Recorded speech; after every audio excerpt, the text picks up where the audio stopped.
All right, I'm going to be reading the first part of Chapter 7 for today.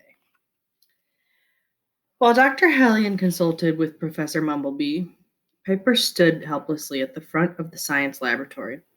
Like everything else Piper had seen that day, the room was equipped with only the finest and most innovative technology. Bunsen burners, glass beakers, gleaming silver metal instruments, and shining white plastic containers were readily available at each student's very own learning station, which had been constructed to meet their particular academic needs. Currently, the learning stations were occupied by science projects, all of which were in varying degrees of completion. Piper counted 11 children in all, ranging in age from about 5 to 14 years old. They shared an acute curiosity about their newest class member, and each pair of eyes was fixed intently upon Piper with a merciless stare. Not much to look at, is she? Smitty whispered to Kimber. Kimber punched him in the arm. She was a very strong girl. Umph, Smitty wheezed. A whispering firestorm was sweeping through the rank and file as they unabashedly dissected Piper, who had been left before them like a sacrificial offering. What's her thing? Lily Yakimoto wanted to know. Job one with a new student, besides intimidating them or generally ignoring them, was to identify their particular talent. Once uncovered, the talent would determine their place in the class pecking order. Not every ability seemed to have a purpose. Thus, the more interesting, unusual, or powerful the gift, the higher the ranking. Figuring out where Piper stood was potentially going to affect each of their standings, and so it was of immediate interest. She don't have to have the looks of a genius. Maybe she's a fire starter. Betcha she's another thought thrower. It's called being psychic, stupid. She's psychic? God, not another one. We just got rid of Beth. $10 says she'll break. She looks like a crier, Smitty judged. It wasn't uncommon for kids to crack up when they first arrived. What with being away from home for the first time and missing parents and the like. The kids had turned this homesickness ritual into a game that hinged on the ability to accurately predict the breakdown's exact timing. Betting often topped $50. Competition was fierce, and dirty tactics the norm. Opponents would egg a new kid on by reminding them how much their parents missed them, or perhaps how a much-loved pet might die before their return home, or of which was said in a calculated effort to push them over the brink at the appropriate moment and thus win the bet. The bigger and more violent the breakdown, the better. Those tears will be flowing for lights out. Smitty squished his face up in mock sobs. I want my mommy. I want to go home. Sniff, sniff. She's no crier, Violet shyly ventured. Shut it, Violet, unless you got the dough to back it up. Like a chihuahua who fancied himself a pit bull. Smitty was a pimply geek who had somehow mistakenly developed the notion that he was actually a muscle-bound tough guy. I'll see your 10, Smitty. Kimber stepped up to the plate with her fiery red hair and temper to match. She was the sort of girl who embraced challenges, conflicts, and anything that involved getting the best of Smitty. Like taking candy from a baby, Smitty smacked his lips. Better kiss that money goodbye. Sparky. Sparky was Smitty's pet name for Kimber because A, he knew she hated it, and B, Kimber's personality was best described as shocking. Professor Mumblebee cleared his throat loudly, interrupting the roar of quiet chattering. This is Piper McLeod. She will be joining us from now on. Professor Mumblebee was 70 years old, if he was a day. His German accent was so thick it was often unintelligible, and while he should unintelligible, and while he should have retired years and years before, he proved to be the only one teacher capable of keeping control of completely uncontrollable children, which made him utterly irreplaceable. You will make Piper feel welcome, Professor Mumblebee stated flatly.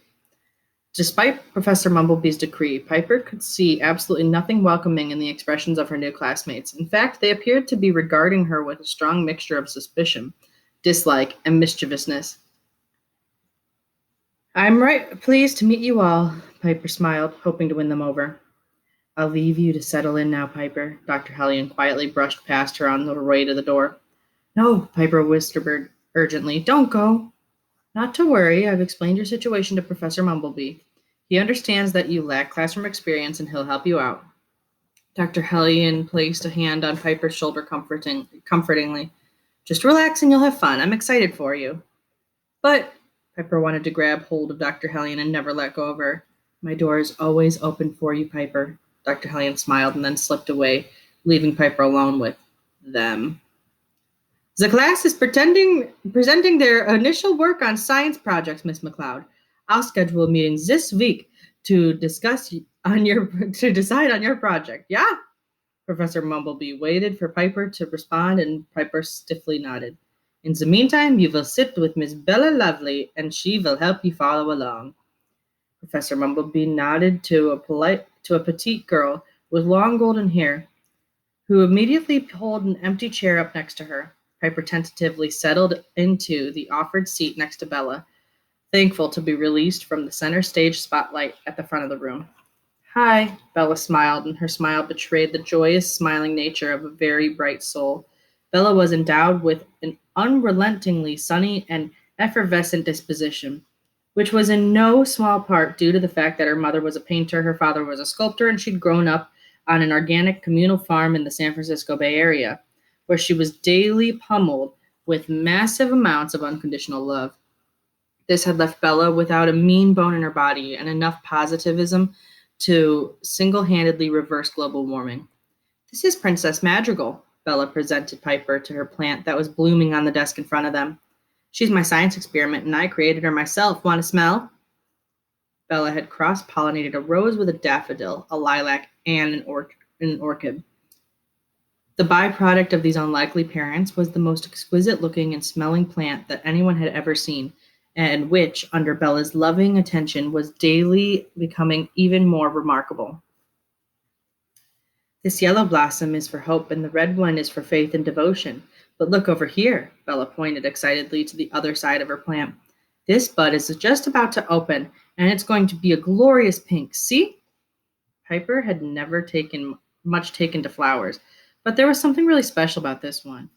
Besides which, it was clear to Piper that she and Bella were sure to be fast friends. Any girl with such a keen appreciation for beauty was someone Piper could see eye to eye with.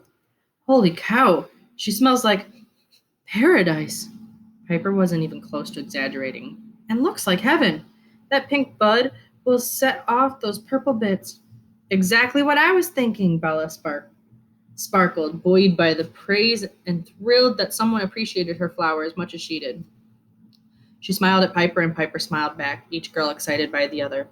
Class, we will now begin your science presentations. A groan emerged from several throats, but was promptly silenced by one look from Professor Mumblebee. Bring your project to the front of the room and tell the class what progress you have made with it. As there were no volunteers, Professor Mumblebee quickly selected candidates and tolerated no excuses or resistance. Piper leaned forward in her seat, excited to be part of her first real class. First, we will hear from Mr. Mustafa and Mr. Mustafa. Professor Mumblebee had a habit of addressing all his students in a formal way. Ahmed and Nalan Mustafa, identical twins, presented a miniature but fully functional weather station. On the top of it was a rotating steel disc. This is called a Nalan, or possibly Ahmed, said, pointing to the disc. Sensor, and it collects Ahmed, or maybe Nalan, continued spinning the disc. Atmospheric data and ditto. Reports it to these ditto. Sensors that the presentation went on in this manner, and Piper was more riveted by the way the two boys completed each other's sentences than the content of their explanation. The fact of the matter was that in all of their 12 years, neither Nalan nor Ahmed had ever completed an entire sentence independent of the other. They were never apart, no one could even tell them apart, and they never revealed who was who. After a while, people started thinking of them as one person, which suited Nalan and Ahmed just fine. As their presentation continued, Piper became aware of loud thunder. Not long after, a thick fog began to gather in the classroom, and it got so that Piper could hardly see her own hand. That will do, Mr. Mustafa and Mr. Mustafa. Professor Mumblebee cut their presentation short and asked them to sit down. Curiously enough, one of the two boys Once the two boys were seated, the thunder ceased and the fog quickly dissipated. Jasper, a small boy, as thin as a whisper, and the youngest in the entire class, was called up next. As soon as he came to the front of the room, he began to whimper uncontrollably, and cry so that he couldn't get a single word out. Professor Mumblebee finally had to ask him to sit down. Then Myrtle Grabtrash, a tall, lanky girl with dirty brown hair, zipped to the front of the room so quickly and spoke so fast that she was back in her seat before anyone realized she had even started. As far as Piper could tell, her project was about the velocity of light. I'm going to pause there.